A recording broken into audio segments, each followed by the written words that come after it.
All right, Spencer and Steve, you ready to go? Welcome to another episode of AMS Weather Band's webinar series.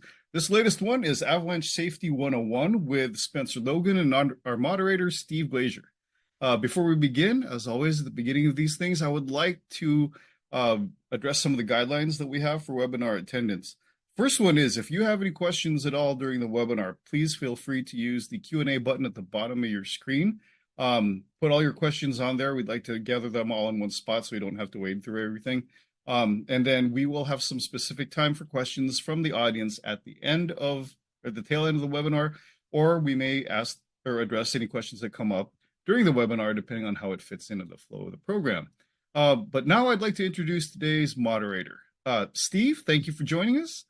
Steve Glazier is an AMS certified broadcast meteorologist at Weather Nation, located in Denver, Colorado. There, he heads a team of more than a dozen meteorologists in communicating the daily national and regional weather headlines. Steve has been interested in weather since he was just 7 years old, when he would collect the weather information for his father's race car to see how it affected the vehicle. Steve has been a broadcast meteorologist for 16 years, working in Colorado, Florida, and Vermont. He has his Bachelor's of Science in Meteorology from Lyndon State College in Vermont. And yes, Steve, thank you again for joining us. The floor is yours. All right, thanks, Gideon, and thanks to everybody for joining us today on this webinar. Thanks for all the active AMS Weather Band members. It's always so nice to see all of you. So today is all about avalanches, and we wanted to still discuss this because we are about a week away from spring, but we're still here in the midst of avalanche season that we have all across the Rockies and in many parts that people travel to. So our speaker today is Spencer Logan. Thank you so much, Spencer, for joining us. He's the Science and Operations Manager with the Colorado Avalanche Information Center. A little bit more about Spencer, and he could fill in some gaps here, but he joined CAIC, the Colorado Avalanche Information Center, in 2004 and held various roles over his long tenure. So happy 20-year anniversary, Spencer. Yeah. He was born and raised in Colorado, so a Colorado native, began skiing in northern Colorado and then learning about avalanches in northern Utah. He continued his avalanche education in southern Montana with an MS in Earth Sciences from Montana State University. Spencer's forecasting career started in '99 with the Bear River Avalanche Information Center in Utah, and he's collaborated with colleagues from the CAIC, North America, and Europe to understand trends and patterns in avalanche accidents and occurrences. His kids are the fourth generation of the family to ski and the fifth to fish in Colorado. And you can often find Spencer floating on rivers in the summertime. So that's awesome, Spencer. Colorado native. That's the thing about it. If you've ever been here, you may have seen the bumper stickers, native, and talk about a long history for your family. Yeah. Yeah, it's really nice to have been able to come back to Colorado and make a career here. Yeah, I bet. And that sounds like some fun times, tubing in the rivers, and that'll come eventually with all the snow melt, but we still have a little bit. Now, I didn't get to ask you this in the pre-show, but what town are you joining us from in Colorado this evening? I'm in Golden, so just a little bit west of you. Yep, so I'm in Denver, so we're separated just by a little bit, and for those in other parts of the country joining us, or even wherever you may be joining us from, our high today in Denver is 62, and we have a winter storm warning tomorrow night, I should say. Tomorrow night. Yep. And boy, 9+ inches of snow coming in. I mean, Spencer, this feels like March, doesn't it? This is so March in Colorado, and such a March on the Front Range. Yes. Oh, that's awesome. That's awesome.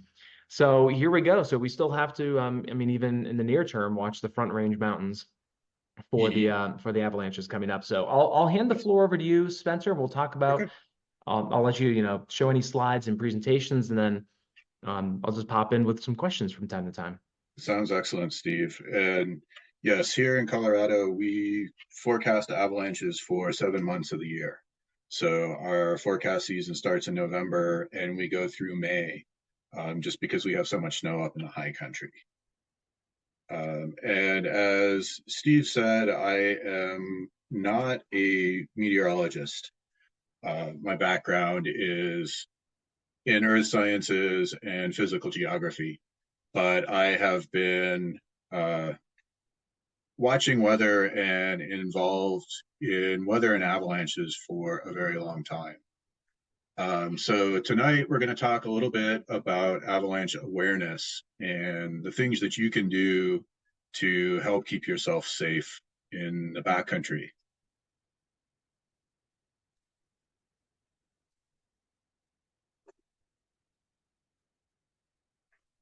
So this presentation is developed in conjunction not only with the Colorado Avalanche Information Center, but our partners in the Northwest Avalanche Center and AIRI, the American Institute for Avalanche Research and Education.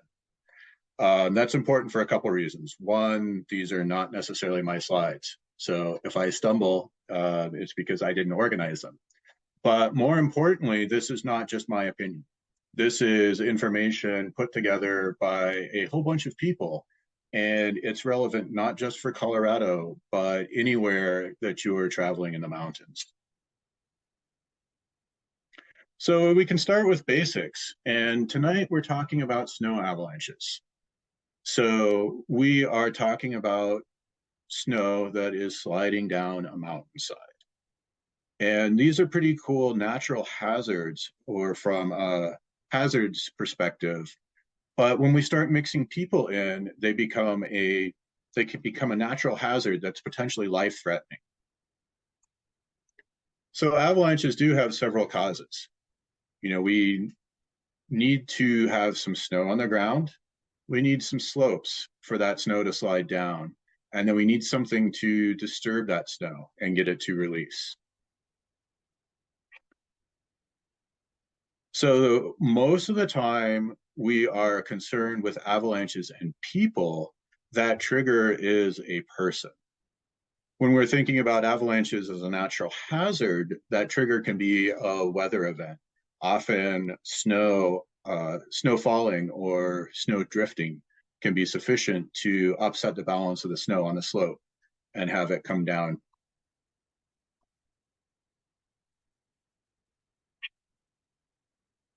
But this is where we get into the aspect that I am most interested in, the interaction of people and avalanches. Because when we look at avalanche accidents, almost 90% of the avalanches that kill people are triggered by the person or somebody they're traveling with. So occasionally we do have these avalanches that are triggered by the weather that hit people, but most of the time it's people making a series of choices that put themselves in the way of avalanches.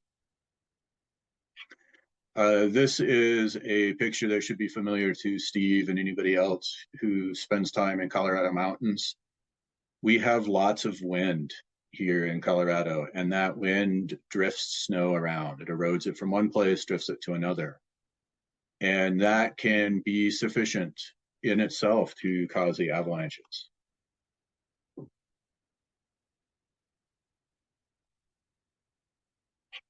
So when we look at where avalanches happen, we have some really important characteristics. I am not an avalanche forecaster in Kansas. We don't have much of an avalanche problem in Kansas. We don't have much of an avalanche problem in eastern Colorado, but we do have a very serious avalanche problem in western Colorado and throughout the mountainous west. So we need that slope for the snow to come down on, and that slope needs to be steep enough for the avalanches to start. If the slope is less steep than 30 degrees, it's really hard for the avalanche to overcome the friction. It may break, but it stays in place. When we get into a very, very steep slope, it's hard for the snow to build up. And we get lots and lots of small avalanches, but we don't get the big avalanches. But there is a range from 30 to 45 degrees where the slope is not so steep that it sheds all the time, but once it breaks, there's not enough friction to hold it in place. So most of our avalanches are starting on slopes steeper than 30 degrees. For those of you who are skiers and snowboarders, that's a typical black diamond run at a ski resort. If you're not a skier, that's kind of a steep stairway. So we need that steep slope to get the avalanche to go. And those steep slopes are in what we call the starting zone.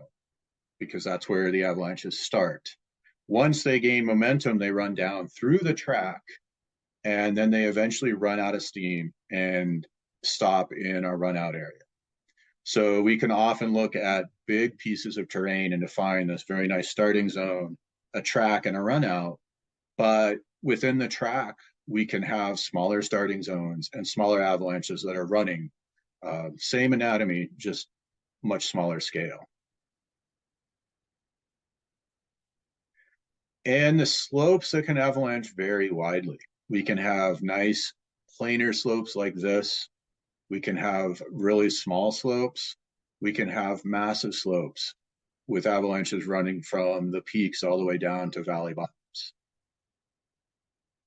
So you can see this nice planar slope and the avalanche that broke. And then as it runs down, it's kind of funneling into those little gullies. Some big, obvious avalanche paths. And again, you can see those starting zones up at the top. And then those strips through the trees, those are not cut ski runs.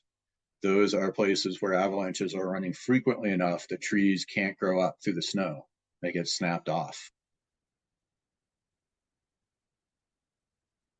So you can look here and identify lots of big, impressive avalanche terrain. But there's also some smaller slopes down there in the trees. So we can have those small terrain features, again, steeper than 30 degrees, where the avalanches can start. And it's really easy to look at the big terrain and recognize that. But as conditions become more dangerous, these smaller pieces of terrain become important to recognize as well. And then when we're talking about terrain, we have to think about features that may increase the consequences of an avalanche. So a small avalanche sweeping you over cliffs, or an avalanche pushing you into rocks, can increase the consequences of that avalanche and make things much worse. Likewise, gullies. A small avalanche can pile up very deeply in a gully just because the debris has nowhere to spread out. This photo is of a relatively small avalanche. It started just out of the image up there, but it ran into the gully and it buried a skier standing upright.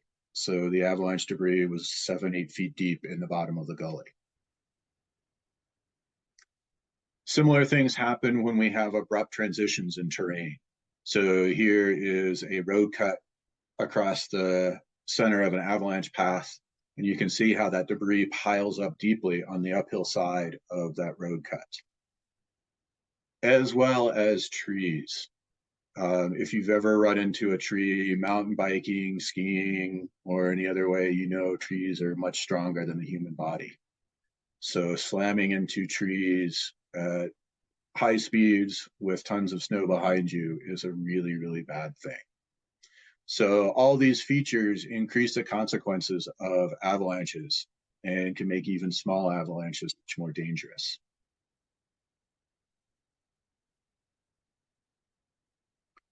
So in addition to thinking about the terrain, we separate avalanches into different types that have a little bit of different flow processes behind them.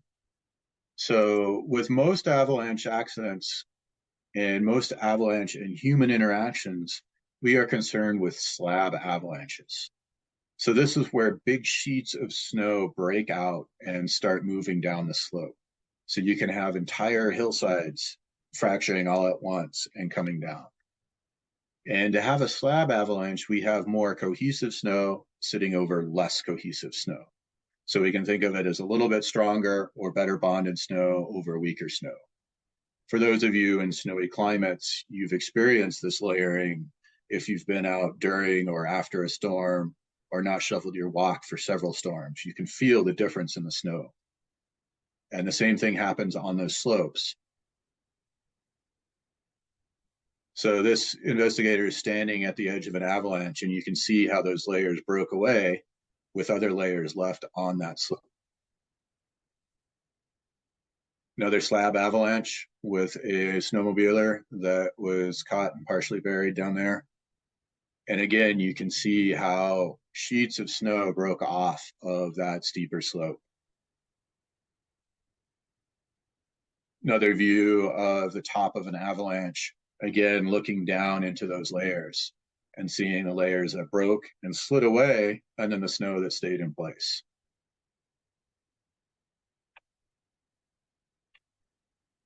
We also look at loose snow avalanches. And these avalanches are incohesive snow. So a little bit gets knocked off, knocks a little bit more off, knocks more off. They have these characteristic V shapes. So in this case, this avalanche was started as a little snowball coming off of those rocks, and it just knocked more and more loose snow away. These tend not to be very big, and they tend not to cause a lot of problems for people, but they do become an issue as we move into springtime, particularly for mountaineers or folks moving through high elevation, very steep terrain.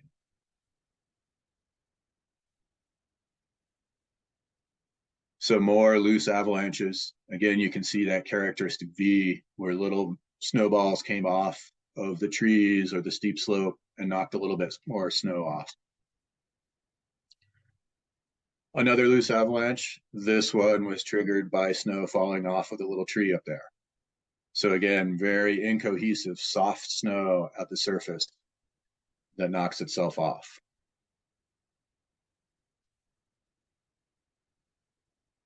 So avalanche basics, a little bit of the dynamics behind them. But we're talking about avalanches and people tonight, so avalanche risk. So the best information that you can get on current conditions comes from your local avalanche forecast center. We're lucky there's over 25 different agencies in the US providing daily forecasts for people. So that gives you an idea of current conditions and has an expert telling you what the ingredients are that you're dealing with at any given day and time. So we have the avalanche terrain that we've talked about, the slopes. We have unstable snow. So that's stronger over weaker snow, cohesive over less cohesive, and then something that gives it a trigger. And the avalanche forecast will talk about how all these are interrelated. But of the three, the important one is the trigger, because this is the one that we, as people traveling through the mountains, can choose to control. So you can check out your avalanche forecast in Colorado. It's colorado.gov/avalanche. If you're traveling throughout the US, you can go to avalanche.org and get all of the avalanche forecasts for the United States.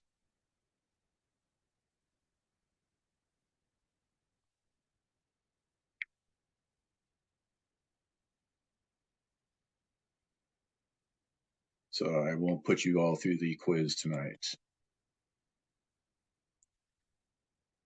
So given that basic understanding of avalanches and then knowing where to go to get current conditions, that gives you an idea of addressing this question. How do you avoid avalanches? So the easiest thing to do is total abstinence. Don't go into the mountains in the wintertime. We know that abstinence only messages they don't work very well. They're not very appealing.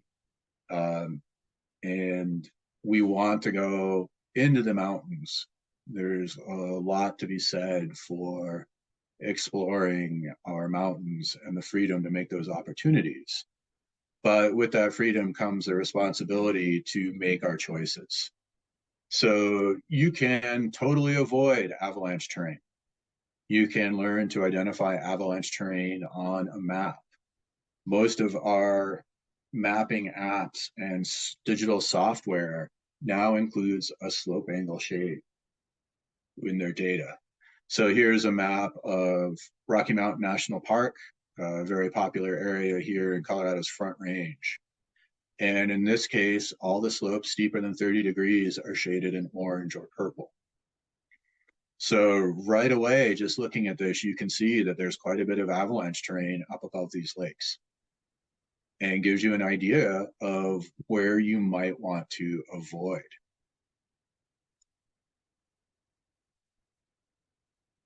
other terrain and other features. So we just went from big, obvious features to lots of small gullies and lots of terrain, short, steep slopes that you may not want to travel on given the conditions.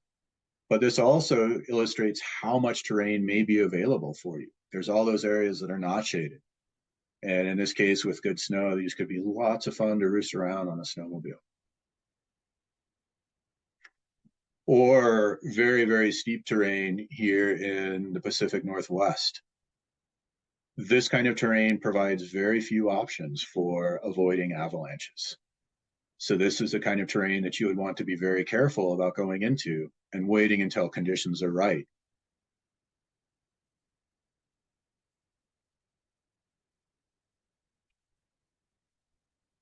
And there is a basic process for avoiding this.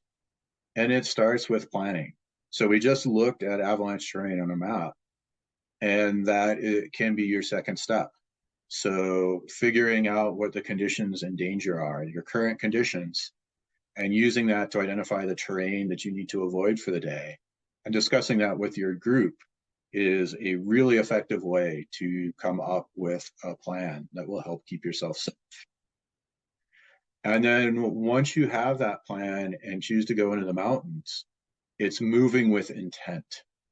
So this is following your plan. This is communicating with your partners, making sure that everybody's still on board with what you're doing, and using information that you're seeing to decide whether your plan is actually good. If you go out and it's snowing twice as hard as you expect and the wind is blowing twice as strong, maybe it's not a great idea to go up and over a high mountain ridge. Maybe you need to change your plan and stay lower. There are times that you go out and conditions are much better, particularly in the springtime. And then you can you can accept more avalanche exposure if the conditions are right. But that comes with moving and intent and doing it in an intentional way, making sure that you're following your plan. And then at the end of the day, it's important to debrief. We often do think of this as a very formal process. If you've ever been in an organization that does these, where everybody's sitting around and there's a process. But when we're recreating, this can be as easy as checking in with your companions at the end of the day. Sit around and discuss things over the beer or over the coffee or over the barbecue. What went well, what didn't, what you could do better, what you did really well, and use that as an opportunity to learn. So this process becomes a very useful one that you can apply throughout your life traveling through the mountains.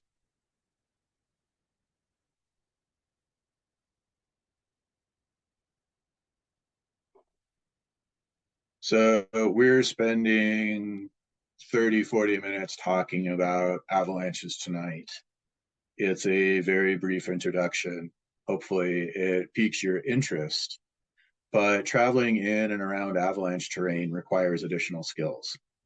We're talking about traveling through a mountainous environment and a mountainous environment in wintertime. So not only do you need to think about avalanches, but other things that you need to do to keep yourself safe. And from here, sort of thinking about the skills that you need to build depends a little bit on what you want to do. So if you're going for the avoidance and more abstinence, then it becomes practicing identifying that avalanche terrain, spending more time with maps, with guidebooks, and learning about the areas where you're going and applying that for making your plans. And then you still need some basic skills. First aid becomes very important, both in the event of something going really wrong as far as avalanches, but in any other case too. Search and rescue does far more responses for people who are injured than for people who are in avalanches. And along with that comes the winter travel skills and safety. So making sure that you are prepared for the conditions that you're going to be traveling. This may be as simple as letting a friend know that you're going for a walk with a dog, or it may be involved as having your 10 essentials and having your satellite communication, having ways of starting a fire and keeping yourself safe if you're stuck out overnight. And this can spread, again, this can be a very broad range depending on what you're choosing to do into the mountains. But if you are not interested in total abstinence, if you are interested in engaging in avalanche terrain, which means you want to go ski or ride on steeper slopes, or maybe climb some bigger peaks, or spend time on the ice climbs, not only do you need all those other skills, so identifying avalanche terrain, making your plan, and your winter travel and safety, but you have to think much more about your group management and communication. Again, because where we go in the terrain is what we can control, making sure that everybody in the group is on board and following the plan becomes really important. You also need avalanche rescue skills. And there's a whole series of equipment that you can use to help find somebody who's buried in the snow or reduce the consequences of an avalanche if it happens. That is the kind of stuff that you need to practice with. You need to be actually hands-on. So we teach weekend avalanche rescue classes where you go out with your equipment and get to practice with it and drill on it. And those become really important because in an emergency, you don't want to be fumbling around trying to figure out how to turn things on or what to do. And you can also take avalanche classes. So understanding an avalanche forecast and then actually applying it to your risk management process and moving through the terrain becomes very important. So this tonight gives you a good foundation if you're interested more in avoidance, and gives you a good start for that. If you are interested in engaging and are getting excited about going out into the mountains or have some big objectives, this should be kind of your first step in lots of learning. And like anything, there's opportunities for a lifetime of learning. There's lots you can learn about avalanches, and certainly far more than we're talking about in these 20 minutes.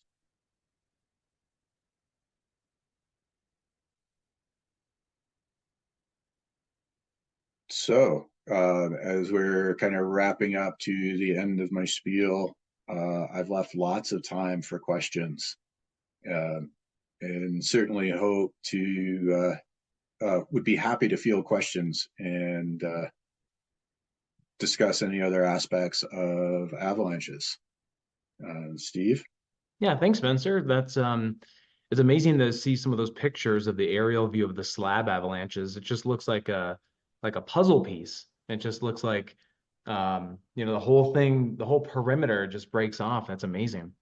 Yeah, and because this is obviously a very quick overview of the process, it doesn't go into the dynamics, but it gets really exciting when you try and figure out how that snow is breaking and what's causing it to break, and then how it breaks in those big veins, and then what happens once it starts flowing down the mountain. I know. And so you had listed a couple of things to the basics, kind of scratching the surface of learning more. If someone wanted to learn more, should they just kind of search where there may be some avalanche classes or lessons or whatnot in their area? Yeah, for taking classes, either the CAIC website here in Colorado, so colorado.gov/avalanche, or nationally avalanche.org. Both those websites will have lists of courses and course providers. For folks here in Colorado, we're really fortunate. There are multiple avalanche classes going on every weekend. So there's lots of opportunities to gain more experience and learn more about them. And importantly, these are not just watching somebody on the computer screen ramble on.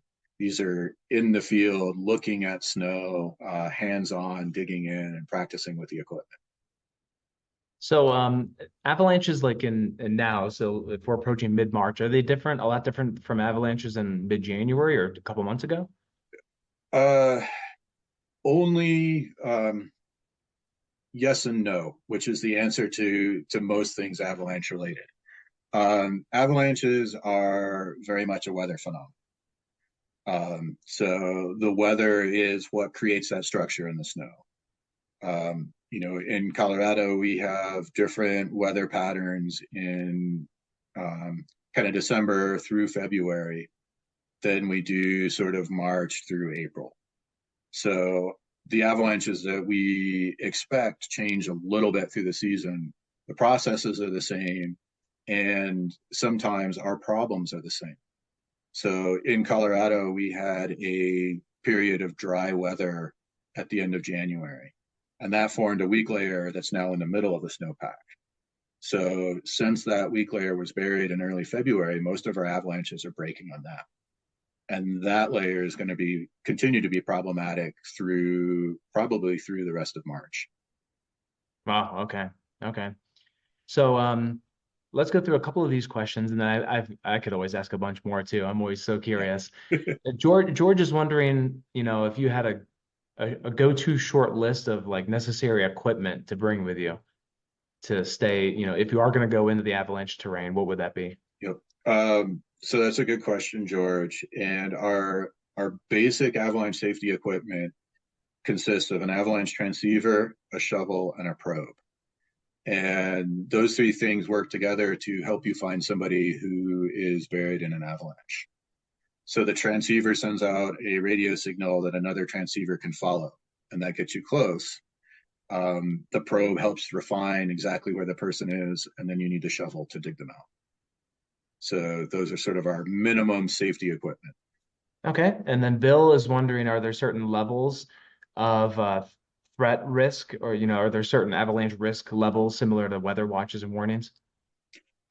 Yes, there are, Bill. And like any good natural hazard scale, it's exponential.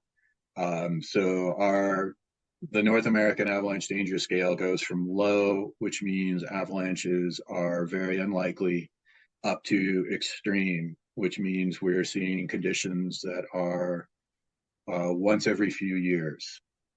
And in between, there's lots of gradations.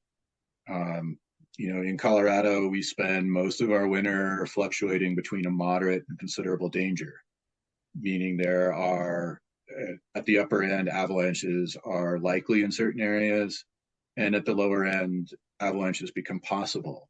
And what's tricky in Colorado is recognizing where those avalanches are and where the safe terrain is at those lower danger ratings. Yeah, I follow along too, and we get so many notifications these days, but if you're really interested, I know that you all, send out today's threat level and, you can get those right to your phone. So that's always helpful. For our forecast products are done daily for 7 months of the year. So lots of information. Folks can always get a current forecast for conditions here in Colorado. And we do try and put those out through multiple pathways. And really appreciate the media and the weather media amplifying and helping us reach the people who may not know where to look. Isabella is wondering if there's a daily cycle in avalanche stats or only a seasonal one. And I think what Isabella means is maybe a certain time of the day where they're more likely and active. That could also be human related and triggering. I think that's what Isabella's asking. If I'm incorrect, let me know.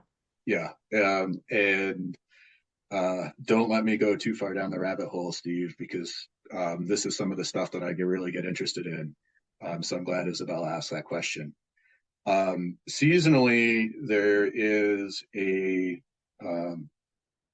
fairly predictable pattern. Here in Colorado, we start seeing most of our avalanches towards the end of December. We have a very active period that continues into mid-February. And then it starts to change. And we sometimes see a quieter period, depending on our storms. And then that gets really can get active again in the spring as we get some of our big storms. We don't see a predictable daily cycle until we get into the very late spring, summer. And then what we see, it can become very predictable because we're concerned about those loose avalanches. So in that case, once our snowpack kind of transitions into the summertime, as it warms up during the day, the surface becomes looser. It starts to melt and cohesive. And that's when we see the avalanches. So late spring and summer can be an easy time to travel because it is following that daily cycle. Safer in the morning, they become likely by afternoon. That's a good question. Thank you, Isabella. And that's interesting about the spring and the melt. Angie is wondering if there's any way to know how many avalanches are nature related versus human caused. Ooh, I don't have the numbers on hand, Angie, but the CAIC documents 36,000 avalanches each winter. That 36, that's our average number. And the majority of those are natural avalanches. Okay. Michael is wondering, do you know what the RECCO system is? RECCO? Yep. Yes. The RECCO system is it's essentially a radar system. So consumers, all of us, can buy equipment with a RECCO detector in it, and it's essentially a fancy computer chip. It can be sewn into clothes. It can be inserted into backpacks.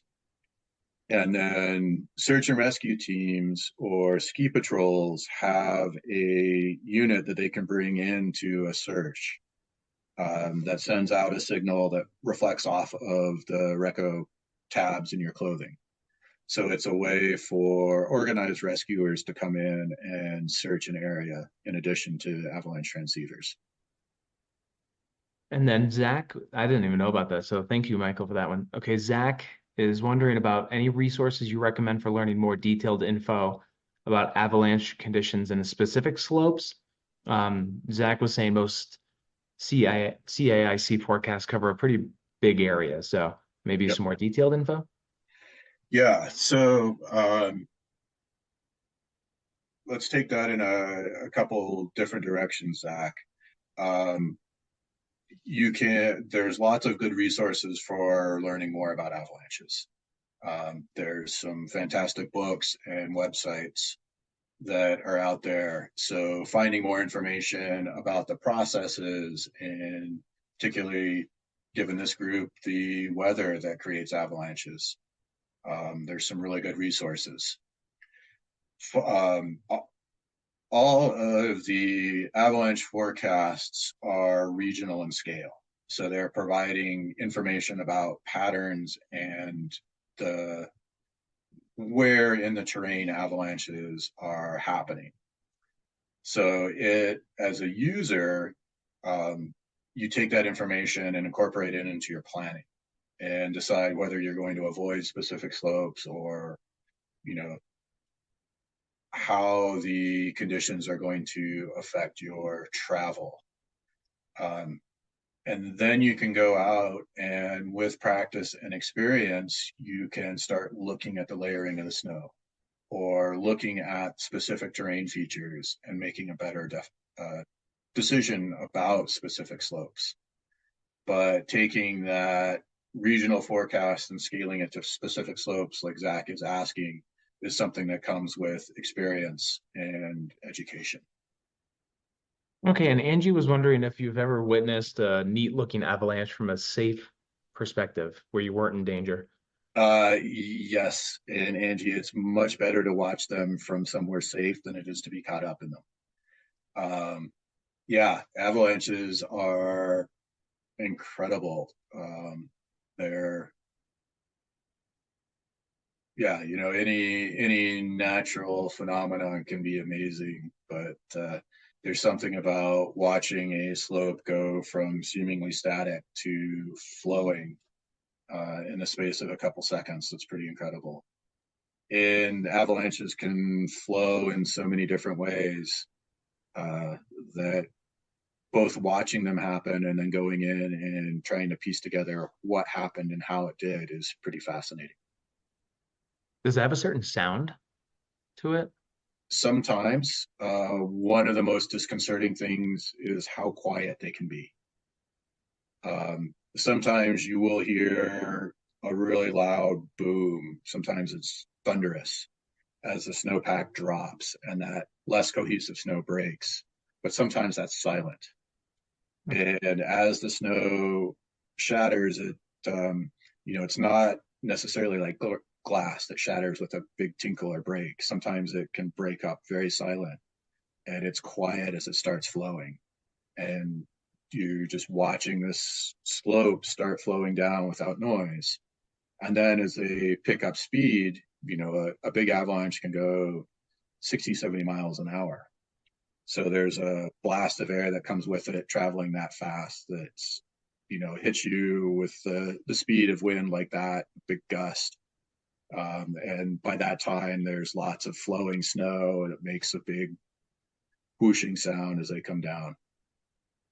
Yeah, I'm always kind of curious about the sound of things. Hurricanes have sounds, tornadoes, all this stuff, and avalanches. So thanks for Yeah. that insight. So, Spencer, how's this year been from 2023 to 2024 so far? Uh, it depends on how you're comparing. You know, Here in Colorado, we had some early snow and then some really dry periods. And those dry periods end up making the snow that's on the ground pretty weak. So then when it's buried by subsequent snowfalls, we end up with a very unstable situation. So this winter, we had some pretty interesting avalanche cycles early. And then, kind of unusual for Colorado, we have that layer that formed in late January that's spread throughout much of Colorado's mountains. We often have a weak foundation with stronger snow on top. Now we have a weak foundation, stronger snow, and then a very interesting weakness in the middle of the snowpack. So from an avalanche perspective, it's been a pretty interesting season. And, you know, that's for Colorado, but there are similar conditions throughout the Intermountain West. So we're seeing some very interesting avalanche cycles kind of throughout Wyoming, Utah, Montana. So, these are just kind of questions I'm Yeah. genuinely curious about. So when someone passes away from an avalanche, is that very, very I don't know, particular to that situation, or is there a common cause, or are they getting crushed? Can they not breathe? What is that? Um,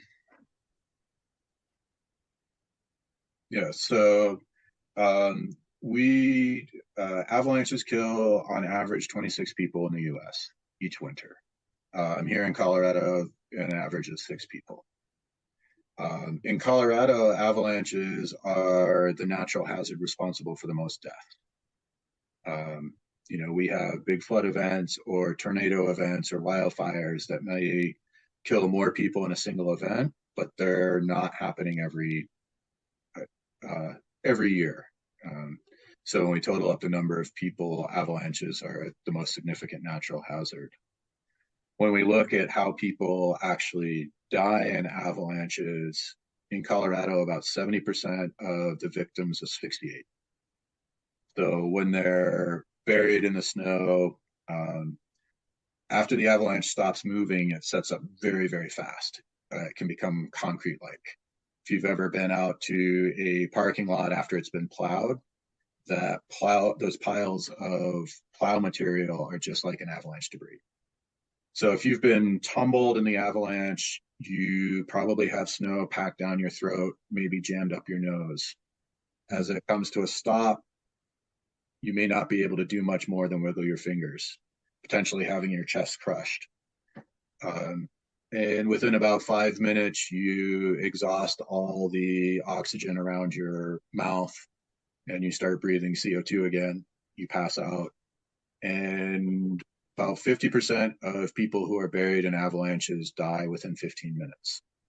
Wow. So there's a very quick decline, which means that if you're caught in an avalanche, your friends better have practiced with their gear and be ready to find you. Yeah, I guess that's what that practice Yes. really. I was curious about how much time, Yeah. time is so important there. Yep. That's Yeah. So there's a very narrow window. The survival curve drops very dramatically within the first 20 minutes. And then the people who survive are often buried with an air pocket around them. So maybe they're buried up against a tree, or they're buried in such a way that they're not breathing their CO2 right away.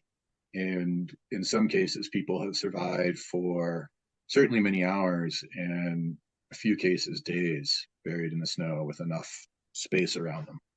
Wow. I can imagine. That sounds like one of the scariest things. Okay. We got a couple more questions in here if you have time with us, Yeah. Spencer. Michael is wondering what's the best resource for kind of finding or exploring the safer slopes in the southwestern San Juans, like McMillian near Red Mountain Pass. Yep. Um, Michael is lucky. That's a that's a great question to ask, and we're really fortunate to be able to ask that question at this time, Michael, because now there are lots of guidebooks and websites that are providing that information. So not only can you start from kind of basic maps and go from the first principles and look for the steep slopes and where to avoid them, but a lot of this information is now becoming digital. So some of the apps are mapping routes and telling you where there's avalanche exposure. There's a series of guidebooks that are now providing good information about where avalanches may happen and where you can find safer terrain. So 30 years ago, you had to rely on yourself or maybe a mentor and talk to the crusty old guys, figure out where they'd been and where they had not seen avalanches. Now we have a wealth of information, so we can start answering those questions ourselves without having to talk to the grumpy old guy in the corner. Sometimes that's a good conversation, anyhow. Yes. Robert asked a question. Actually, I was kind of curious about this as well. How are natural avalanches detected? Like, do you have some kind of network that you can detect them, or they just kind of happen, and if no one sees it or hears it, you don't really know too much about it? Our best detection is our eyes. Uh, we have a large staff here at the CAIC that are in the mountains all the time. So we're paying attention, recording avalanches. We cooperate with lots of ski patrols and other agencies that are doing the same thing. So we get lots of documentation because people see avalanches. Um, we are There are ways to detect avalanches, particularly ones that threaten infrastructure. So we are using some cameras to help us identify avalanches that threaten the highways. We don't have any installed in Colorado, but there are radar detection systems that can tell when an avalanche moves. And avalanches may not have a sound that's audible to the human ear, but they do have a very distinct sound that can be picked up on geophones or other acoustic sensors. So, for instance, we just installed a system on Wolf Creek Pass that lets us triangulate based on sound where avalanches are occurring and detect how big and how long they've run. Oh, that's neat. That's really cool. I was curious about that too. If I see all these alert wildfire cameras up in California to detect smoke Yeah. as quickly as possible. So that's kind of curious. Isabella is wondering, are skiing conditions nicer or worse after an avalanche? Uh, they're often much worse, Isabella, because if you've been close to it, you're often scared and the adrenaline's through the roof. And yeah. But um, Avalanches can happen when on slopes when skiing conditions are incredible, and they can happen on slopes where the snow is super wind packed and chattery and not really pleasant to be on. So kind of the conditions are individual to that slope. Once the avalanche releases, being on the snow that's left in place can be fairly safe because there's no more snow to slide. The trick is getting from where you are to that safer snow, because crossing over onto it can trigger more avalanches. Or in the right conditions, you could have snow remaining above that slope running down. Um, so, and then the snow that's left behind, what we call the bed surface, is usually pretty icy, and it may not be the most fun place to be. That's makes me think of like I don't know, like a milkshake or something. I don't know if you have a flat carton of ice cream, you mix it all up, I don't know, it's all jumbled. I got ice cream Yeah. on my mind. I'm sorry. Sorry about that. Ooh. I was going to the chat and I hit the stop recording for a second, so I hope I didn't mess it up for future when we post this thing. Angie is wondering if TNT is still used to reduce the risk of avalanches. No, we've moved on to better and fancier explosives. So to protect infrastructure and to protect ski areas, we go in and deliberately trigger avalanches when people are not around. So ski patrols will often go up early in the morning and they will trigger avalanches on steep slopes within the ski area. And then when those slopes open up, they're safe for people to ski. We work with the Colorado Department of Transportation to protect our mountain highways. So we will trigger avalanches when the highways are closed, clean those up. Any debris that hits the road, CDOT scrapes off, cleans it up, and then we open it and it's safe for people to travel. To trigger those avalanches, we use a variety of explosives. It used to be simple things like TNT or military surplus artillery. We're moving away from that and installing various systems that are actually built up into the starting zones that allow us to trigger avalanches more specifically and in more conditions. So we've moved from TNT and we're now using things like propane or other explosives. Could talk about explosives on a whole other webinar too. Someone asks, an anonymous user, what do you feel the most important factors in forecasting the avalanche risk are? Are there certain weather conditions that are most important? Again, it depends on the individual situation. So our forecast process, just like any forecast, we're following the Snellman funnel. So we start with very big picture and we assemble an idea of what snowpack conditions are like across the terrain. And then we look at avalanche patterns and put that on and build up a picture of current conditions. And then we layer on our weather forecasts. So here in Colorado, we're looking at 48 hours in advance. So we're providing forecasts for the next two 24-hour periods. And we're looking at how that weather is going to change the conditions on the ground. So, with this storm that is coming in on Thursday for the Front Range, we're expecting avalanche danger to increase very rapidly. For portions of the Front Range mountains, the snow is not going to have as big an effect as we get further west. So we probably won't see an increase in avalanche danger there. Yeah, big upslope one for the Front Range coming in next 72 hours. So we answered that one. Mark says you mentioned people tend to survive longer if they have an air pocket somehow and if caught in an avalanche. Are there certain things as airbags and backpacks? And have they been proven to increase chance of survival? Yes.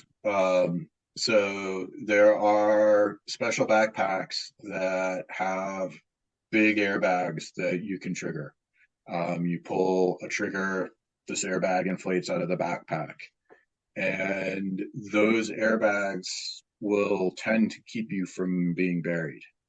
To go back to your ice cream analogy, um,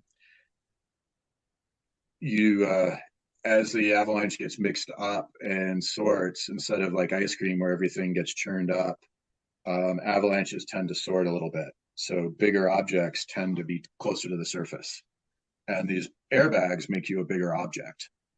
So an airbag can help keep you from getting buried or reduce the depth of your burial.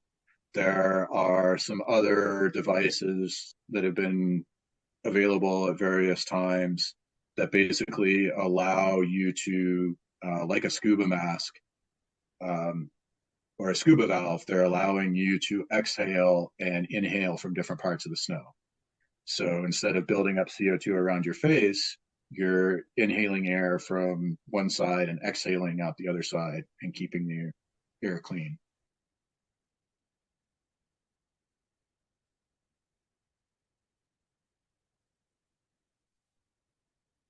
Let you go by the top of the hour. Michael's wondering how often the CAIC, if you can still hear me, I may have Yes, had a little thing. you froze How for a often second. the CAIC digs through to find those weaker layers?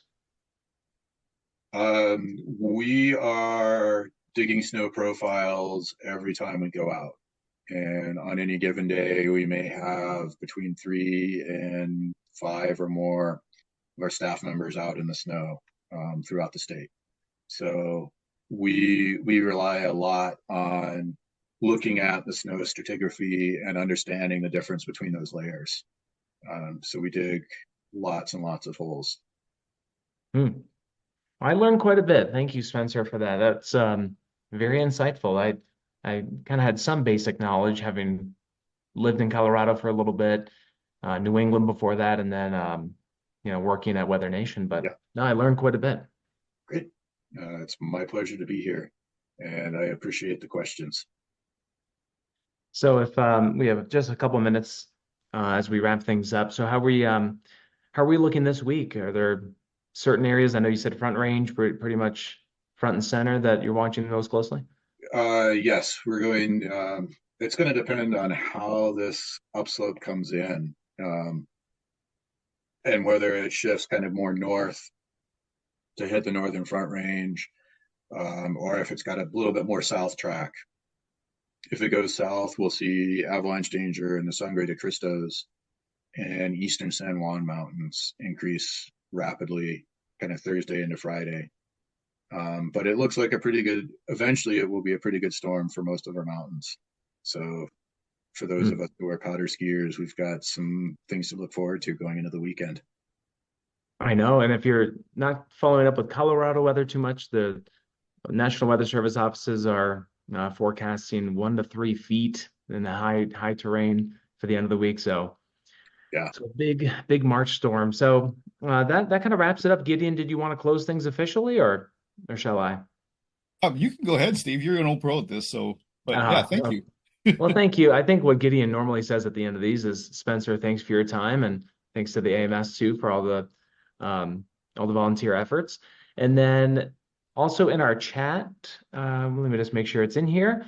I believe Gideon wrote in, you can get on the list of upcoming webinars. We try to do them often with different topics. So that's in the chat if someone wants to link it to that.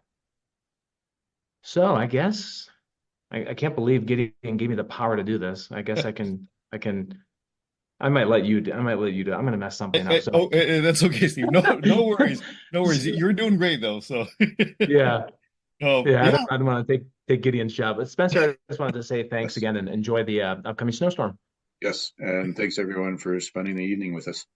Yeah, thank you very much, Spencer. Thank you, Steve, for joining us, and everybody, thank you for taking the time to join us this evening. As always, all webinars will be available to Weatherband members at amsweatherband.org, so you can view this as soon as I process it and get it posted. And for non-AMS members, there's a 3-month waiting period until our webinars become free. So if this is something you want to see and you can wait a little bit, in 3 months' time, it'll be open access for everybody. But yes, if you have any further questions, though, if you want to talk about this webinar further, Members are welcome to discuss on the Weather Band community forum. And with that being said, would like to say again, thank you everybody, and we will bring this session to a close. Have a great evening, everyone.